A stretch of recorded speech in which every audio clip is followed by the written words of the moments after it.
সাধারণ শিক্ষার্থী আর চাকরি প্রত্যাশীদের স্লোগানে শাহবাগ মোড় আবারও অবরোধ। এই অবরোধ চলে বিশ্ববিদ্যালয়ের গেট থেকে শুরু হয়ে Nilkhet, new market, science lab, Shahbag মোড় পর্যন্ত। সরকারি চাকরিতে কোটা বাতিল করে 2018 সালে সরকারি জারি করা পরিপত্র পুনর্বহালের দাবিতে রাস্তায় নামেন তারা।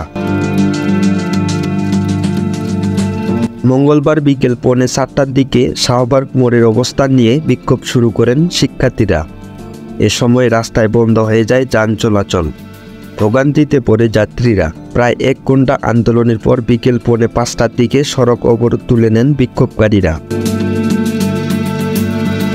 এ সময় বিক্ষোভকারীরা 2018 সালে ঘোষিত সরকারি চাকরিতে কোটা পদ্ধতি বাতিল সহ 4টি দাবি তুলে ধরেন।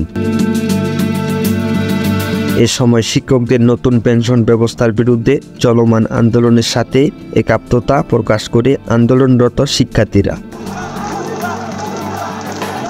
তারা আরও জানান, এসব দাবি আদায় না করা পর্যন্ত চলতে থাকবে প্রতিনিয়ত আন্দোলন।